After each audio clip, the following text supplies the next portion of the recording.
your character especially is in such a different dynamic than last season. Do you miss the division days, or is it fun to just have such a different thing to play now? It's it's exciting to have something different to play for sure. It's not as comfortable, and I think us as human beings, let alone actors, are always, find things that are more comfortable to be more exciting in that sense. But yeah, I do. I do miss the relationships Michael got to have with Percy and Amanda and Burkhoff in Division and Alex, who was Michael's student. It's a bummer not walking around in the suits and roaming the halls. That was a lot of fun. But this year, there's just so much more going on that it's a little bit more exciting. From an aesthetic level, there's no more suits. They're shopping at Target, whatever it is that it is. Have longer hair. Things are different that way. But it's also unique being on the run and not really having a base of operations. And when we do, something happens to that, and then we're consistently moving. So it's made it all in all a much more difficult season. But it doesn't mean I don't mean that in the slightest in a negative way. It's been exciting as hell, and even more surprising because of that. But we're usually at location to location. The cast rarely sees each other because we're never shooting on if I get a day off, Maggie probably has a day off, and Lindsay's working. So it's that's a strange dynamic too. But we think we've started the year off with a bang, and we already know what that middle bang is going to be for the second year too. So even though it's proven to be difficult, it's been well worth it. What's on the horizon, because we've got, you guys are out there, you want to take down Oversight, you've got your black box, but now Gogol seems to be rising as more of a presence on the show. Will that continue? Absolutely. And I mean, I think Gogol is really rising as a presence because of Alex's background and of what that could mean for that agency and what that can mean for Zetroff and is huge. And as you've seen and throughout season 1 and especially now season 2, is that they're very powerful, if not as powerful as Division. Now you have Oversight involved. They're included, it feels like, in almost every episode or every other episode now to a certain extent. And you get the CIA involved again with Ryan Fletcher's character. And there's a lot of cooks in the kitchen this year, whereas that they were just spoken about a little bit last year, and a surprise here and and things like that. They're like full-on major characters this year. And you have Owen going around looking for the boxes wherever that might be.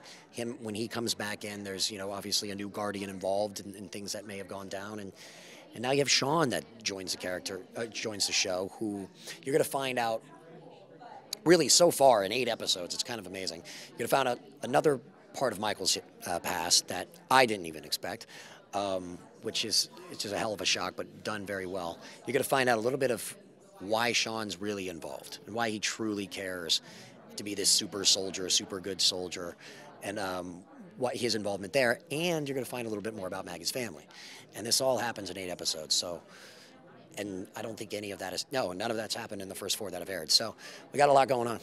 What can you say about this this thing we're going to find out about Michael and how it sort of affects their relationship? My biggest worry was how do you break them apart to an extent? How do you separate them a little bit in a believable way that can bring them back when they need to come back? You have to be very careful with those things. And I think the first thing that they added, which ends up being Michael's issue, which becomes their issue, was done very well. It's about his past. When it's something in your past, it's something that Michael has to get a hold of, and it's something that Nikita, in a sense, has to let go. Because it's his past. If it's anything in the present or into the future, then that's a difficult thing to come back from. So I think the writers going that route was a very smart idea, and it becomes an issue that cannot be resolved in 1 episode. So it's the beginning of starting a rift. But already I've figured out, even though we haven't shot it, what's in 9 and what's in 10 for Michael and Nikita, and even though there's a rift, he's still there helping. They're still there helping each other, and I think that'll hold them at bay, the Nikita fans, because we love it too, and but yes, you do have to have conflict. And lastly, what can you say about this flashback we're going to see to sort of Nikita's early days in Division and what the dynamic was like with Michael back then?